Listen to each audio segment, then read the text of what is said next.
اور ان کے پاس کوئی آپشن بچا نہیں ہے سوائے جینوسائڈ کے. اور جو لانگ ٹرم ٹرینڈ وہاں پر قائم ہو چکا ہے پہلے سے کہ وہاں پر ویسٹرن کولونیلزم کا خاتمہ نزدیک ہے، وہ ہر دن نزدیک آ رہا ہے. اور اس میں سب سے بڑی قربانی وہ فلسطین کے لوگ ادا کر رہے ہیں. ان کے جو پاور کے سورسز ہیں آج ستمبر 2025 میں، یہ سب کے سب 6 اکتوبر 2023 کے مقابلے میں پہلے کے مقابلے میں کئی زیادہ مضبوط ہیں. کہ جو مقاصد اور آبجیکٹیوز اسرائیل اور اس سسٹم کے ہیں وہ دن بدن اور دور ہوتے جا رہے ہیں. ان کا آبجیکٹیو تھا کہ یہ فلسطین کا مسئلہ اس کو بھلا دیا جائے، لیکن اب ایسا ہو گیا ہے کہ اگلے شاید 100 سال تک اس کو بلایا نہیں جا سکتا. آپ نے اس سے زیادہ شرمندگی والا کوئی پد سنا تھا؟ والنٹری مائگریشن، تمہاری زمین سے تم کو نکال دیں گے اور کہیں گے تم اپنے آپ چلے گئے. اتنا برے حالات ہے 2 سال سے.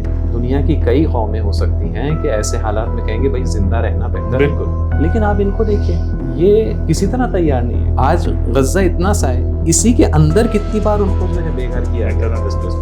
یہ سب برداشت کر رہے ہیں لیکن چھوڑ کے جانے کو تیار نہیں، کیونکہ اگر چھوڑ کے جانے کو تیار ہوتے تو معاملہ یہی ختم ہو جاتا. ابھی 12 روزہ جنگ کے بعد ایران کے حالات کیسے ہیں؟ اس وقت 12 روزہ جنگ کے بعد ایران اپنے آپ کو بہت ہی زیادہ پاورفل، مقتدر اور کانفیڈنٹ محسوس کرتا ہے.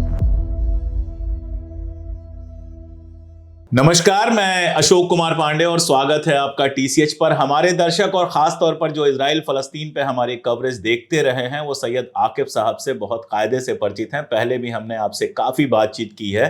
آج ایسا سنیوگ بنا کہ آپ ایران سے ہندوستان آئے ہوئے ہیں، آپ تشریف لائے ہمارے دفتر میں. بہت شکریہ آج یہاں ساتھ ہونے کے لیے اور وقت دینے کے لیے. بہت بہت شکریہ. مجھے بھی بہت خوشی ہے کہ اس طرح آپ سے روبرو ملاقات ہو سکتی ہے اور انشاءاللہ امید ہے کچھ مفید گفتگو بھی ہو سکے گی. بالکل. ایران میں لگاتار یہ بات کی جا رہی ہے، لگاتار اگر آپ وہاں کے اخبار دیکھیں، اگر وہاں سے متعلق آپ ٹویٹر دیکھتے رہیں، ٹویٹر ہینڈلز دیکھتے رہیں اور باقی ساری خبریں دیکھتے رہیں تو ایک آشنکا لگاتار بنی ہوئی ہے کہ اسرائیل دوبارہ اٹیک کر سکتا ہے، نمبر 1. دوسرا، وہاں کے ایٹامک مسئلے کو لے کے IAEA کے ساتھ ایران کے رشتے کو لے کر اور ایران کے سٹینڈ کو لے کر یورپ لگا ہوا ہے کہ اور سینکشن ان کے اوپر لگانا ہے. ابھی SCO کی میٹنگ میں چائنا نے اس کی مذمت کی ہے کہ یہ بیکار کی بات ہے کہ آپ اور زیادہ سینکشن لگا رہے ہو اور اسرائیل کو کچھ نہیں کہہ رہے ہو. اور ادھر سب سے بڑی بات ہے کہ فلسطین کے اندر جیسے جیسے یہ بات آئی کہ یورپی ملکوں میں فلسطین کو خود مختار درجہ دینے کی بات ہوئی، ویسے ویسے فلسطین میں تو جو ہو رہا ہے وہ ہو ہی رہا، غزہ میں تو جو ہو رہا ہے وہ ہو ہی رہا ہے. ویسٹ بینک پر بھی لگاتار قبضہ کرنے کی، اس کو اینیکس کرنے کی بات چل رہی ہے. بنا سوال کے اگر میں یہاں سے شروعات کروں کہ مڈل ایسٹ میں ابھی کیا حالات آپ کو دکھائی دے رہے ہیں؟ جی، بسم اللہ الرحمن الرحیم. مڈل ایسٹ کے حالات ابھی بھی پوری طرح سے انسٹیبل اور انسیٹلڈ ہیں. کسی بھی قسم کا اس میں استھرتا نہیں پائی جاتی ہے. اور یہ ایک بات. دوسری بات یہ کہ جو وہاں پر جو کولونیل پاورز ہیں جو وہ مظالم ڈھا رہے ہیں اور جو تکلیف دہ خبریں روزانہ غزہ سے بلکہ ویسٹ بینک سے بھی آ رہی ہیں، بالکل وہ یہی رہا ہے کہ غزہ کے چکر میں بڑی بات ہے، غزہ کا ہم جانتے ہی ہیں، لیکن ویسٹ بینک میں جو ہو رہا ہے وہ کور بھی نہیں ہو پا رہا ہے. تو یہ جو روزانہ تکلیف دہ خبریں آ رہی ہیں، یہ جو مظالم ہو رہے ہیں، جو قتل عام ہو رہا ہے، یہ سب اس حقیقت پر پردہ نہیں ڈال پاتا کہ ان ظالموں کے، ان کولونیل پاورز کے در حقیقت پیر اور ان کی پوزیشن جو ہے وہ اور کمزور ہوتی جا رہی ہے. اور ان کے پاس کوئی آپشن بچا نہیں ہے سوائے جینوسائڈ کے. اور جو لانگ ٹرم ٹرینڈ وہاں پر قائم ہو چکا ہے پہلے سے کہ وہاں پر ویسٹرن کولونیلزم کا خاتمہ نزدیک ہے، وہ ہر دن نزدیک آ رہا ہے.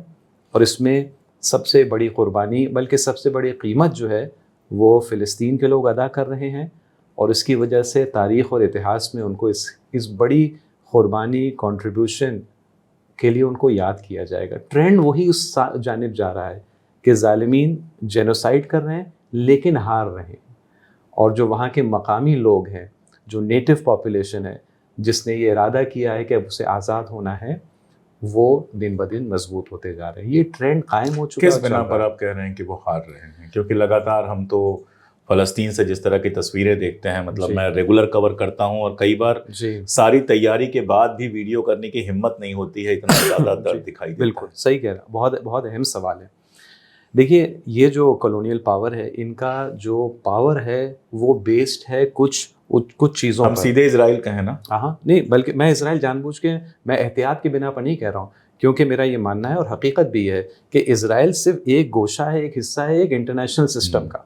یہ انٹرنیشنل سسٹم کے جس کی فوجی چھاونی ہے، جس کا فارورڈ بیس جو اسرائیل ہے، اس کا پاور بیسڈ ہے کچھ اصولوں پر یا کچھ ستونوں پر اور پلرز پر ٹکا ہوا ہے. مثال کے طور پر یہ تصور کہ کوئی اس پر حملہ نہیں کر سکتا، یہ تصور کہ اس پر اگر کسی نے حملہ کیا تو اس کی جوابی کارروائی ایسی ہوگی کہ کوئی برداشت نہیں کر سکتا، یہ تصور یہ کہ یہ مورل سپیریورٹی رکھتا ہے، یہ تصور یہ کہ اس کی ٹیکنالوجی ایسی ہے، یہ تصور یہ کہ فلاں فلاں فہرست کے طور پر لمبی. بالکل. ان میں سے جتنے فیکٹرز اور عناصر ہیں، اگر آج ہم ستمبر 2025 میں کمپیریزن اور موازنہ کریں 6 اکتوبر 2023 سے آج کی تاریخ کو، تو ان میں سے ہر ایک بڑے پیمانے پر یا تو ٹوٹ چکا ہے یا اس میں بڑی درار پڑ چکی ہے، جتنے بھی ان کے پاور کے بیس تھے. لیکن جو نیٹو پاپولیشن ہے اس کی جو پاور کے بیس ہیں وہ کیا ہے؟ وہ ہے قربانی کا جذبہ، وہ ہے ان کا حق پر ہونا، یعنی یہ اپنی آزادی کے لیے لڑ رہے ہیں، اپنے ملک کے لیے لڑ رہے ہیں اور اپنی زمین سے محبت. اپنی زمین سے محبت. ان کے درمیان یونٹی اور اتحاد، ان کی جو ہے دنیا کے دوسرے اچھے لوگوں میں، دنیا کے اکثر لوگ اچھے لوگ ہیں، ان کے دل میں جگہ اور محبت. ان کے جو پاور کے سورسز ہیں آج ستمبر 2025 میں، یہ سب کے سب 6 اکتوبر 2023 کے مقابلے میں، پہلے کے مقابلے میں کئی زیادہ مضبوط ہیں. تو جو سورسز آف پاور ہیں دونوں سائیڈ کے الگ الگ ہیں، اور ایک کے سورسز آف پاور جو ہم دیکھتے ہیں کہ وہ مجروح ہیں، ڈیمیج ہیں، اور دوسرے کے سورسز آف پاور پہلے کے مقابلے میں مضبوط ہیں. آبجیکٹیوز کی اگر ہم بات کریں، اسی لیے کوئی تعجب کی بات نہیں ہے کہ جو مقاصد اور آبجیکٹیوز اسرائیل اور اس سسٹم کے ہیں وہ دن بدن اور دور ہوتے جا رہے ہیں. ان کا آبجیکٹیو تھا کہ یہ فلسطین کا مسئلہ اس کو بھلا دیا جائے، اس کو فراموش کر دیا جائے، لیکن اب ایسا ہو گیا ہے کہ اگلے شاید 100 سال تک اس کو بلایا نہیں جا سکتا. اور تو یہ بہت بڑی ان کی ناکامی ہے. ہاں، کیونکہ 70 سال سے تو جو کچھ چل رہا تھا وہ لوگوں کو پتہ بھی نہیں چلتا تھا. 2-4 لوگ جو ہر ملک میں تھے جن کو انٹرسٹ تھا وہ انگریزی کے اخبارات ڈھونڈ کے پڑھتے تھے، باقی تو یہ خبر کہیں پہنچتی نہیں تھی. ان کا فلسطینیوں کا اور ان کے ساتھیوں کا جو مقصد ہے کہ ہمارا ایشو جو ہے وہ بھلایا نہ جائے، اس میں ایسی ان کو کامیابی ملی ہے کہ اس وقت وہ دنیا کا سب سے بڑا ایشو بن گیا ہے. ایک چھوٹے سے خطے کا مسئلہ دنیا کا سب سے بڑا ایشو بن گیا ہے. تو چاہے وہ ان کے سورسز آف پاور کی بات کریں، چاہے ان کے مقاصد کے حصول کی بات کریں، دونوں میں جو ٹرینڈ ہے وہ بہت واضح ہے. تو اس لیے اس پر ایک طرح سے پردہ ڈالنے کے لیے، اس حقیقت پر پردہ ڈالنے کے لیے بغیر کسی لانگ ٹرم پلان کے بس جینوسائیڈ کیا جا رہا ہے. خود اسرائیل کے اندر کتنی آوازیں ہیں جو یہ پوچھ رہی ہیں کہ ٹھیک ہے آپ یہ جینوسائیڈ کر رہے ہیں، آگے کیا حاصل کیا ہے اور اس کے بعد کیا ہونے والا ہے. ان کے جو آرمی کے چیف ہیں وہ لگاتار کہہ رہے ہیں کہ آپ ہوسٹیج ڈیل کر لیجئے. انہوں نے یہاں تک کہا، کل میں نے اس کو کور کیا تھا 2-3 دن پہلے، کہ آپ غزہ پر اگر قبضہ کر بھی لیتے ہیں تو بھی آپ حماس کو نہیں ہرا پائیں. بالکل نہیں ہرا سکتے. اس کے معنی تھوڑے سمجھائیے آپ. دیکھیے اس کا معنی یہ ہے بنیادی طور پر کہ حماس جو ہے وہ ایک تنظیم ہے، ایک گروپ ہے، اس کا ایک آرمڈ ونگ ہے جو ایک ریزسٹنس اپنی کر رہا ہے، جو القسام بریگیڈ. یہ اس کا حق ہے ہر اعتبار سے، نیتک طور پر، انٹرنیشنل لاء کے حساب سے آرمڈ ریزسٹنس ان کا حق ہے، اس پر عمل کر رہے ہیں. اس کے علاوہ اس کے کئی سارے جو ہیں وہ دوسرے بھی حصے ہیں، ایڈوکیشن میں، ہیلتھ میں، یعنی وہ حکومتی نظام وہی چلاتے ہیں.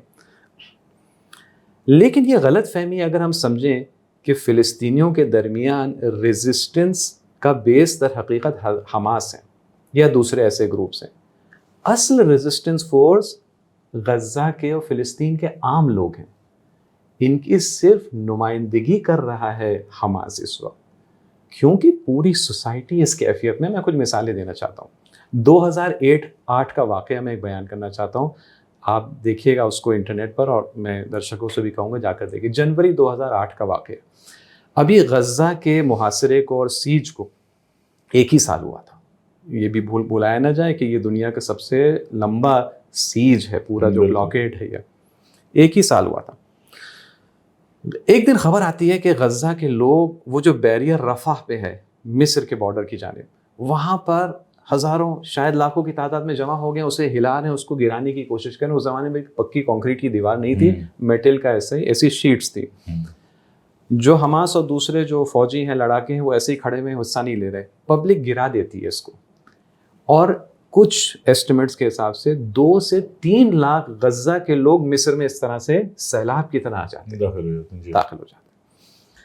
یہ جاتے ہیں مختلف شہروں میں مصر کے اور اپنا سامان لائے ہوتے ہیں بارٹر کرنے کے لیے. 1 سال سے محاصرے میں ہر چیز کی کمی ہے, پیسہ سامان لاتے ہیں, پیسہ بھی کم ہے. بتا دوں کہ سیز کا مطلب یہ ہے, کئی بار جب بہت لمبا چل جاتا ہے تو اس کو رول مان لیا جاتا ہے, تو آپ یہ مان لیتے ہیں کہ غزہ تو ہے وہ ایک طرح سے اسرائیل کا ہی حصہ ہے. سیز کا مطلب بہت کلیئر ہے, اور جس کو توڑنے کے لیے لگاتار فلوٹیلات جا رہے ہیں, ایک گیا دوسرا پھر آ رہا ہے, کہ غزہ جو ایک ملک ہے اور جس کی باؤنڈریز پہ اس کا حق ہونا چاہیے, کون سا سامان کہاں سے آئے گا کہاں جائے گا اس کا حق ہونا چاہیے. اسرائیل نے اس کی باؤنڈریز پوری طرح سے سیز کی ہوئی ہے, اور وہاں کیا جائے گا, وہاں سے کیا آئے گا, وہاں کے لوگ کیا کھائیں گے, یہ سب کچھ اسرائیل طے کرتا ہے. اب ذرا سوچ کے دیکھیے گا کہ کس درجے کا انیائے ہے. اور یہ 2006 سے یہ 2006 سے چل رہا ہے. 2008 جنوری کا یہ واقعہ. اب یہ لاکھوں کی تعداد میں اندر جاتے ہیں. پورے دنیا کا میڈیا حیران ہے کہ آخر کیا ہونے والا ہے.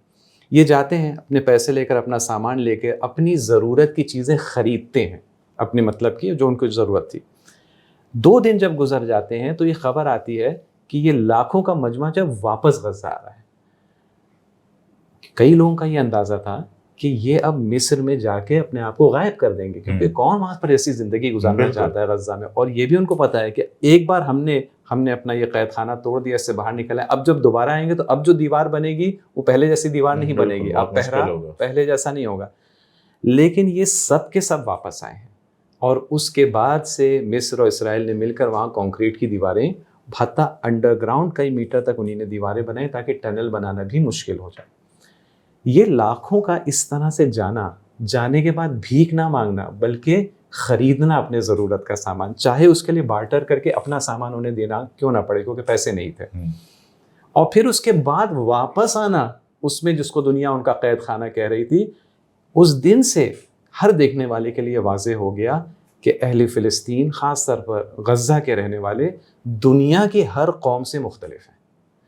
تو یہ مجھے اندازہ 2008 سے تھا کہ مستقبل میں فیوچر میں جا کر غزہ والے کوئی بہت بڑا کردار ادا کریں گے دنیا کو تبدیل کرنے میں.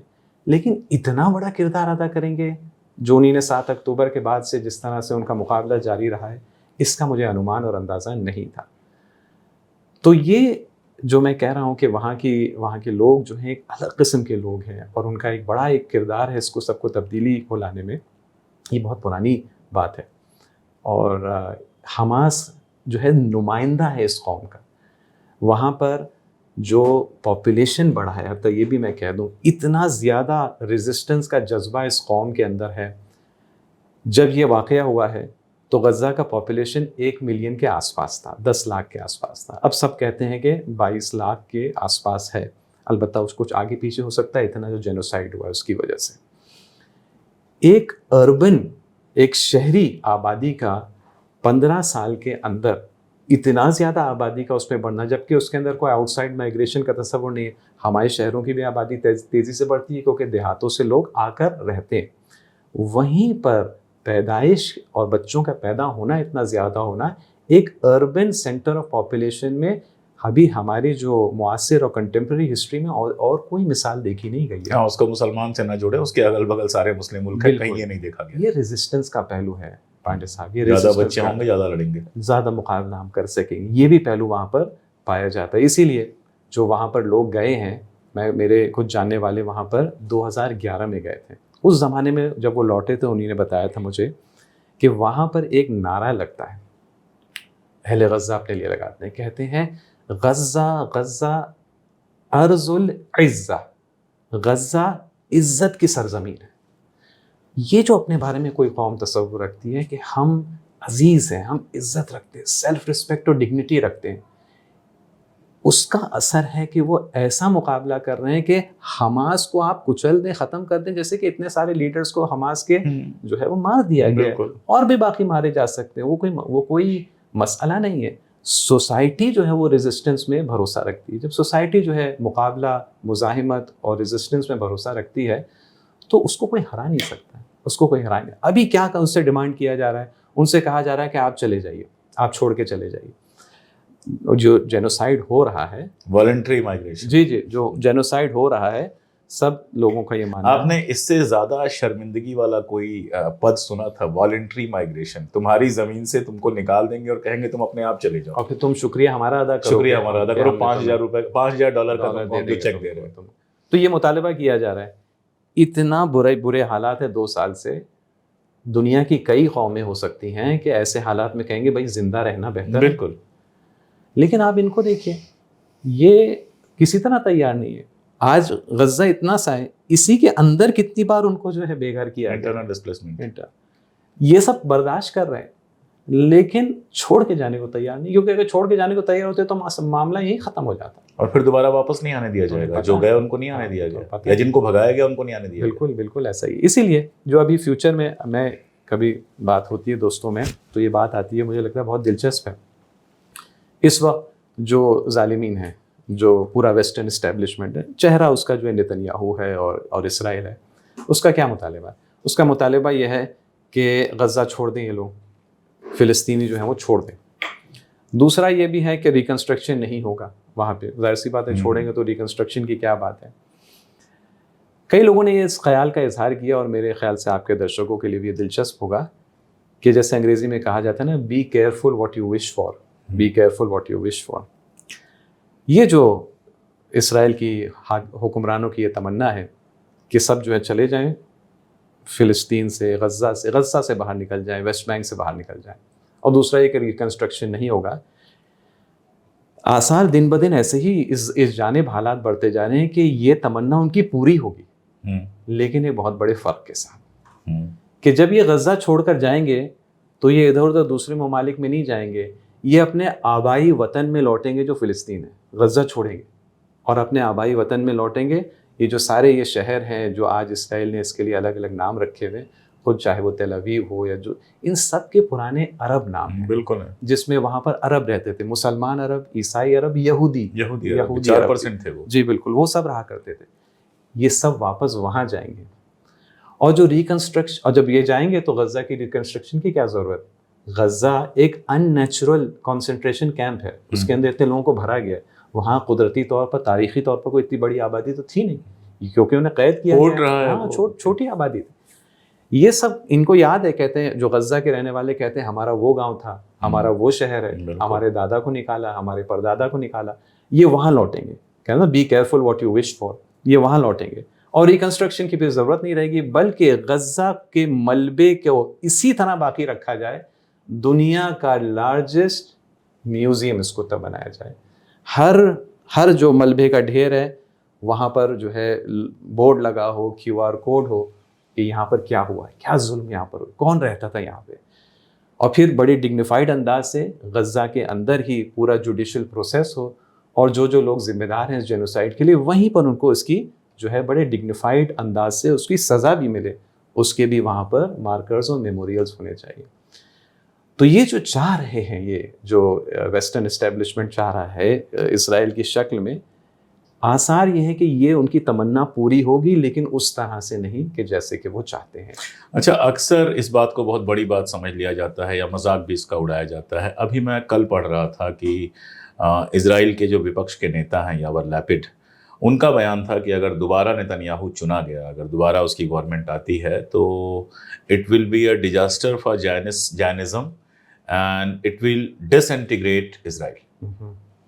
یہ جائنزم کو بھی ختم کر دے گا اور اسرائیل کو بھی ختم کر دے گا. اب آج کی ڈیٹ میں یہ کہو تو لوگوں کو لگتا ہے کہ ارے ایسا کیسے ہو سکتا ہے, لیکن بہت سارے ایسے بیانات آئے ہیں, بہت ساری ایسی اسٹڈیز آئی ہیں کہ بیسکلی اسرائیل خود ایک ڈینجر میں ہے. اپنا جو وجود ہے اس کے ڈینجر میں ہے وہ, کہ اس کا وجود کبھی بھی ختم ہو سکتا ہے. جو انٹرنل پرابلمس ہیں, ایک بات تو میرے یہ سمجھ میں آتی ہے کہ زیادہ تر پاپولیشن ایسی ہے جو پاپولیشن ہے نہیں, جس کا انگلینڈ میں بھی گھر ہے اور یہاں بھی ایک گھر قبضہ کر کے بیٹھے ہوئے ہیں, جس کا فرانس میں گھر ہے یہاں قبضہ کر کے بیٹھے ہیں, امریکہ اور یہاں والے تو پتہ نہیں کتنے ہیں. جی, اور ہم نے بیچ میں دیکھا بھی کہ جب مشکلات بڑھی تو بہت سارے لوگ یہاں سے بھاگ بھاگ کے اپنے گھروں میں بھی گئے. بالکل. تو اور امریکہ جس طرح سے ساری دنیا کو قبضہ کرنا چاہتا ہے, ہندوستان کو کبھی دھمکا رہا ہے, کبھی شی جن پنگ کو دھمکا رہا ہے, پوتن اس کی سن نہیں رہا. سچ یہ ہے کہ کوئی نہیں سن رہا ہے, یورپ کے کچھ ملکوں کو چھوڑ دے تو کوئی نہیں سن رہا ہے. اور ایک اور میں چیز زور دوں، میں چاہ رہا تھا کہ اس پر وستار سے آپ ایک بار بات رکھتے ہیں کہ حکمران تو ٹھیک ہے، اپنا حکمران تو ناٹک کرتے رہتے ہیں، لیکن عوام کے بیچ میں جس طرح کا پاگل پن پیدا ہوا ہے فلسطین کو لے کے، امریکہ سے سروے آتا ہے کہ مور دین 60% جو وہاں کی ینگ پاپولیشن ہے وہ حماس کو فیور کرتی ہے اسرائیل کی جگہ پہ۔ یورپ میں آپ اتنی ساری بندشوں کے باوجود جرمنی تک میں جہاں سب سے زیادہ بندشیں ہیں لگاتار جلوس دکھتے ہیں، اور میں اب صاف بتا دوں کہ کوئی مسلمانوں کے جلوس نہیں ہے، 100 میں 50 مسلمان ہوں تو ہو، 30 ہوں تو ہوں، لیکن زیادہ تر لوکلس ہیں اور عیسائی بھی ہیں اور ینگ لوگ ہیں جو جلوسوں میں آتے ہوئے، فلوٹیلا آ رہا ہے، آپ دیکھیے اس میں زیادہ تر غیر مسلم ہیں۔ بالکل۔ تو دنیا بھر میں اسرائیل کی جو امیج خراب ہوئی ہے، جس کو ابھی ٹرمپ نے بھی سویکار کیا کہ تم جنگ بھلے جیت جاؤ لیکن پرسیپشن کی لڑائی ہار جاؤ گے، کل پرسوں کے انٹرویو میں اس کو سویکار کیا۔ تو واقعی آپ دیکھتے ہیں، ابھی آپ نے کہا بھی اس لیے میں نے یہ ساری باتیں کہ اسرائیل کے ڈس انٹیگریٹ ہونے کا کہیں خطرہ دیکھتے ہیں، کیونکہ ابھی تو سب بہت روزی دکھ رہا ہے، وہاں حزب اللہ کے اتنے لوگوں کو مار دیا، نصر اللہ کو مار دیا، ہوتھی کے پرائم منسٹر کو اور پوری منسٹری کو مار دیا، غزہ میں کر رہے ہیں، ویسٹ بینک میں کر رہے ہیں، تو ابھی تو ایسا لگ رہا ہے کہ بس یہ جیتتے چلے جا رہے ہیں۔ جی دیکھیں، اسرائیل کے ڈس انٹیگریشن کا خطرہ جو ہے وہ پچھلے 2 سال میں کئی گنا زیادہ بڑھ چکا ہے، اور اسرائیل کا اگر یہ ٹرینڈز باقی رہیں گے تو اسرائیل کے انٹیٹی، یہ پولیٹیکل یونٹ جس کو اسرائیل کہتے ہیں، پھر میں یہ بھی واضح کر دوں، ضروری نہیں ہے کہ یہودی سب کے سب وہاں سے ان جانے پر ان کو مجبور کیا جائے۔ یہ جو پولیٹیکل نیٹ ورک ہے، یہ جو اسٹیبلشمنٹ جس کو اسٹیٹ آف اسرائیل کہتے ہیں، اس کے ڈس انٹیگریشن کے آثار بہت بڑھ گئے۔ جب یہ ہوگا نا، ایسی بات ہے کہ it's not a matter of if, it's only a matter of when, یہ والی بات ہوگی۔ جب یہ ہوگا تو یہ کوئی پہلا ملک تھوڑی ہوگا کہ جو صفِ ہستی سے ایک سیاسی نظام، ایک پولیٹیکل یونٹ جو ہے وہ غائب ہو گیا۔ ابھی ہمارے ہی سامنے ایک ملک ہوا کرتا تھا، مثال کے طور پر ساؤتھ ویتنام نام کا، آج وہ ہے نہیں۔ یمن، ایک ساؤتھ یمن ہوا کرتا تھا، نارتھ یمن، ایک ایسٹ جرمنی ہوا کرتا تھا، آج وہ ہے نہیں۔ ایک USSR ہوا کرتا تھا، اور وہ بھی اس کا کیا اقتدار تھا، کوئی سوچ سکتا تھا؟ آپ ان تمام ممالک کو جو ابھی 75 سال بھی نہیں ہوئے ان کو ختم ہوئے یوگوسلاویہ تو ابھی یہ 30 سال کی بات ہے، ان تمام ممالک کا آپ خاتمے ان کی جا کے تاریخ دیکھ لیں، جب تک یہ ختم نہیں ہوئے تھے عام تصور یہ تھا کہ ان کا خاتمہ ممکن ہی نہیں، لیکن جب یہ ختم ہوئے تو سب نے پلٹ کر کہا ہاں یہ تو اس کے آثار تو کب سے نظر آئے تھے، یہ تو ہونا ہی تھا۔ یہ ایک پیٹرن ہے، اور اس لیے میں خاص طور پہ USSR کی طرف زیادہ توجہ دلاؤں گا، کیونکہ اس کا پاور اور اقتدار دوسرے تمام ایگزامپلز کے مقابلے تھے، وہ بالکل کولڈ وار کا ایک وہ پول تھا، وہ بھی کیسے ختم ہوا؟ دنیا کا سب سے بڑا ملک، سب سے طاقتور ملک۔ جی، ہماری اور آپ کی اتنی عمر ہے کہ ہم لوگ کو یاد ہے وہ خبریں کہ جس طرح بھی یاد ہے، یوریشیا ہمیں یاد ہے۔ جی بالکل، اور جب وہ ختم نہیں ہوا تھا تو یہ تھا کہ نہیں ختم تو نہیں ہو سکتا، USSR کیا ہو سکتا ہے کہ USSR ختم ہو؟ بالکل۔ اس کے مقابلے میں اسرائیل کا اقتدار وہ تو نہیں ہے جو USSR کا تھا، نہیں، بالکل نہیں۔ تو اگر ایسی مثالیں ابھی حال ہی کی تاریخ میں ہمارے سامنے ہیں، تو اگر درشک، آپ کا بھی چینل کا نام کریڈیبل ہسٹری ہے، ہسٹری سے انسان بہت کچھ سیکھتا ہے، یہ تو کنٹمپریری ہسٹری ہے، بلکہ بالکل بہت زیادہ اس کے بارے میں انفارمیشن اویلیبل۔ درشک اگر جا کر دیکھیں تو پھر ایکسیپٹ کرنا کہ یہ ممکن ہے وہ بڑا آسان ہو جاتا ہے۔ بلکہ میں درشکوں کو بتانا چاہوں گا کہ اب یہ اسرائیل کا جو ہے، اسرائیل نام کے پولیٹیکل یونٹ کا خاتمہ، یہ اب ممکن ہی نہیں بلکہ یہ انیویٹیبل ہو چکا ہے۔ اور اس کے اگر ابھی ہماری گفتگو کے شروع میں جو ہم نے بات کی کہ جو سورسز آف پاور جس پر اس کا وہ ٹکا ہوا ہے، وہ سب کے سب جو ہے کمزور ہو گئے ہیں، اور نظر نہیں آ رہا ہے کہ ابھی وہ نیئر فیوچر میں وہ اپنے آپ کو ریکور کر سکتا ہے، بحال کر سکتا ہے۔ ایک بڑا سورس آف پاور اسرائیل کا ہے خود امریکن بیکنگ۔ امریکہ کی جو پوزیشن جو دنیا میں جس طرح سے کمزور ہوتی جا رہی ہے، اس کا لازمہ یہ ہے کہ ہر وہ دوسرا پاور، چھوٹا ملک جو امریکہ پر ٹکا ہوا ہے، وہ بھی کمزور ہوگا۔ اور یہ ہم ہندوستانیوں کے لیے بھی اس میں جو ہے ایک سبق اور عبرت پائی جاتی ہے کہ ہم بھی جو ہے بہتر انتخاب کریں، اور کچھ اچھی خبریں اس سلسلے میں بھی آ رہی ہیں کہ پرانی کچھ غلطیوں کو سدھارنے کی ہماری طرف سے بھی کوشش ہو رہی ہے۔ بالکل۔ ایران کے متعلق تھوڑی سی بات کرنی ہی ہوگی، آپ ایران میں رہتے ہیں، ابھی 12 روزہ جنگ کے بعد ایران کے حالات کیسے ہیں؟ بیچ میں تو بہت ساری باتیں آ رہی تھیں۔ جی، اس وقت 12 روزہ جنگ کے بعد ایران اپنے آپ کو بہت ہی زیادہ پاورفل، مقتدر اور کانفیڈنٹ محسوس کرتا ہے۔ البتہ اس کے اندر اوور کانفیڈنس سے بھی وہ اپنے آپ کو بچانے کی کوشش کر رہا ہے۔ اس کے اقتدار، پاور اور کانفیڈنس کی بنیادی وجہ یہ ہے کہ ایک بے مثال قسم کی انٹرنل یونٹی اور قومی وحدت اس ملک میں قائم ہوئی. بہت ساری دوسری باتیں لوگوں کو سمجھ میں آ گئی کہ ان پر ہم تو جھگڑا کریں گے تو ہم سب کا نقصان ہے. تو آپسی کئی ایشوز جو ہیں وہ سالو ہو رہے ہیں یا ان کو پوسٹپون کیا جا رہا ہے ان کے اوپر بات چیت. یہ اقتدار اور پاور کا کسی بھی قوم کے لیے یہ بہت بڑا بیس ہوتا ہے. ساتھ ہی میں کچھ ملٹری ایسپیکٹ سے جہاں محسوس ہوتا ہے کہ ہماری کچھ کمزوری سامنے آئی. مثال کے طور پر ایئر ڈیفنسز میں ایران کا یہ ماننا ہے کہ کچھ کمزوری جو ہمیں نہیں پتا تھا کہ ہماری کمزوریاں ہیں وہ پہلے پتہ چلی ایران کو لگتا ہے تو وہ اس کو بھی سدھارنے میں لگے ہوئے ہیں. تو اس وقت وہ بہت اپنے آپ کو کانفیڈنٹ فیل کرتے ہیں. ساتھ ہی میں کانفیڈنس کے ساتھ ساتھ دوسرا پہلو جو ہے وہ الرٹنس کا ہے, کیونکہ جیسے سب کو دنیا میں پتہ ہے یہ 12 روزہ جنگ یہ ایک راؤنڈ تھا, ابھی میچ ختم نہیں ہوا ہے. تو اس کا پورا اندازہ لگایا گیا ہے کہ کبھی نہ کبھی کچھ ہوگا. کہاں ہوگا اس کا اندازہ نہیں. کیا دوبارہ ویسی ہی غلطی کرے گا اسرائیل جیسے اس نے جون میں کی تھی؟ ممکن ہے. یا پھر ہو سکتا ہے لبنان میں یا عراق میں یا سیریا میں کچھ ایسے کرنے کی کوشش کی جائے کہ جس سے ایران بھی متاثر ہو بلکہ پورا علاقہ جو ہے اس کی لپیٹ میں آئے. تو الرٹنس بھی ایک دم اپنے پیک پر ہے اس وقت, کانفیڈنس بھی اپنے پیک پر ہے, اور انتظار ہے کہ اگلا سٹیپ کیا ہوگا اور اس کے لیے تیاری پوری طرح سے. ایک لبنان پہ سوال پوچھنے کا جو لوب ہے وہ روک نہیں پا رہا ہوں میں. حزب اللہ کو ڈسارم کرنے کی لگاتار بات چل رہی ہے اور وہاں کی گورنمنٹ نے بھی کہہ دیا کہ ہاں ڈسارم کریں گے. 2 سوال ہیں میرے ایک ساتھ. پہلی بات تو کیا وہاں کی گورنمنٹ کے لیے پاسبل ہے ڈسارم کرنا؟ اور دوسری بات یہ کہ اگر سب پیچھے ہی پڑ جائیں گے, جیسے ہوتا ہے کہ بلی کو آپ نے کونے میں ہی کر دیا ایک کمرے کے تو بلی اٹیک کرتی ہے, تو اس سمے حزب اللہ کیسے ریئیکٹ کر سکتا ہے؟ اور یہ سوال میں خاص طور پہ اس لیے پوچھ رہا ہوں کہ علی لاریجانی صاحب گئے تھے وہاں پہ اور وہاں وہ وہی کہہ کے آئے ہیں جو ان سے امید کی جاتی ہے. جی دیکھیے, یہ جو لبنان میں ہو رہا ہے یہ نہایت ایک خطرناک چال چلی جا رہی ہے کہ لبنان کے حکمرانوں کا ایک بڑا حصہ اسی کو استعمال کر کے لبنان کے مفاد اور انٹرسٹ کے خلاف کام کرنے کی کوشش کی جا رہی. کیونکہ حزب اللہ جو ہے وہ ایک لیبنیز ریزسٹنس فورس ہے اور وہاں کا ہر باشعور انسان جانتا ہے کہ مختلف وجوہات کی بنا پر آرمی سے بہتر وہ کردار ادا کر پاتی ہے اسرائیل کے جو پڑوس میں اس کے مقابلے کے لیے. تو اپنی ہی سب سے اہم ریزسٹنس فورس کو وہیں کی حکومت جو ہے وہ کمزور کر رہی ہے. ظاہر سی بات ہے یہ یہاں پر ہندوستان میں جو اینٹی نیشنل لیبل لگایا جاتا ہے یہ اینٹی نیشنل بیہیویئر اور پروجیکٹ ہے, بڑا خطرناک ہے. اور خطرناک ہونے کا دوسرا پہلو بھی یہ ہے, آپ کے پہلے سوال سے متعلق, کیا واقعاً وہاں کی فوج میں حکومت میں یہ طاقت ہے؟ سب کو پتہ ہے یہ طاقت نہیں ہے. جو یہ کروانا بھی چاہ رہے ہیں ان کو بھی پتہ ہے کہ یہ طاقت نہیں ہے. اصل مقصد وہاں پر سول وار چھیڑنا ہے, خانہ جنگی کو وہاں پر شروع کروانا ہے. حزب اللہ اور اس کے سمرتھک بھی اس بات کو سمجھتے ہیں کہ یہ ایک بہانہ ہے دباؤ کریٹ کرنا, کیونکہ یہ ایک حصہ ہے اس کہانی کا کہ حکومت ڈیمانڈ کر رہی ہے کہ آپ ڈسارم ہو جائیں.